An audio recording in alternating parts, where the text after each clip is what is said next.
এখন সংসদের চতুর্থ অধিবেশনের প্রথম বক্তব্য রাখবেন মিস্টার হারুন। মাননীয় সদস্য, আপনার সময় 6 মিনিট।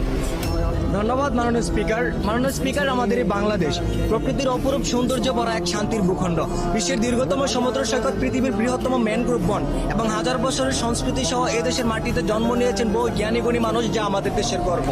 কিন্তু অত্যন্ত দুঃখের সাথে বলতে হয়, এই স্বাধীন সোনার দেশে আইনের অবহেলা থাকার কারণে আজ সাধারণ জনগণ ভালো নেই। মাননীয় স্পিকার, আজ আমি এদেশের সাধারণ জনগণের দুঃখ কষ্টের কথা তুলে ধরতে চাই। বর্তমান বাজারে নিত্য প্রয়োজনীয় জিনিসপত্রের দাম এতটাই বেড়ে গেছে যে সাধারণ খেটে খাওয়া মানুষ দিশেহারা হয়ে পড়ে।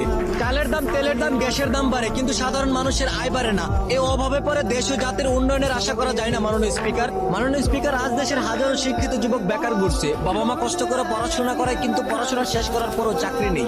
বিশেষ চাকরি করতে গেলেও যোগ্যতা চাই, আবার কিছু কিছু ক্ষেত্রে ঘুষ ছাড়া চাকরিও পাওয়া যায় না।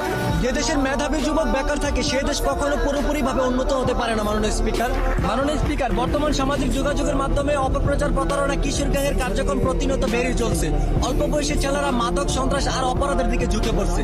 পরিবার, সমাজ, প্রশাসন সবাইকে একসাথে মিলে কাজ করতে হবে, নইলে ভবিষ্যৎ প্রজন্ম ধ্বংস হয়ে যাবে। মাননীয় স্পিকার, স্কুল কলেজ এমনকি মাদ্রাসা যাওয়ার কোথাও মেয়েদের রক্ষা নেই। ধর্ষণ, অবিচার, অলিখন প্রতিনিয়ত ঘটে যাওয়ার পরে এর কোনো প্রতিবাদ নেই। তবে আইন যদি সঠিক ও ন্যায় পথে চলতো, তাহলে দেশে এমন ঘটনা ঘটতো না। মাননীয় স্পিকার, আমরা সাধারণ মানুষ বড় বড় কথা বলতে চাই না, আমরা শুধু নিরাপদে থাকতে চাই, শান্তিতে চলতে চাই, ন্যায্য অধিকার নিয়ে মাথা উঁচু করে বাঁচতে চাই। পরিশেষে সরকারের কাছে একটাই আবেদন, দুর্নীতি বন্ধ করুন, দ্রব্যমূল্য নিয়ন্ত্রণ করুন, বেকারদের কর্মসংস্থান তৈরি করুন, সাধারণ মানুষের নিরাপত্তা নিশ্চিত করুন। ধন্যবাদ মাননীয় স্পিকার।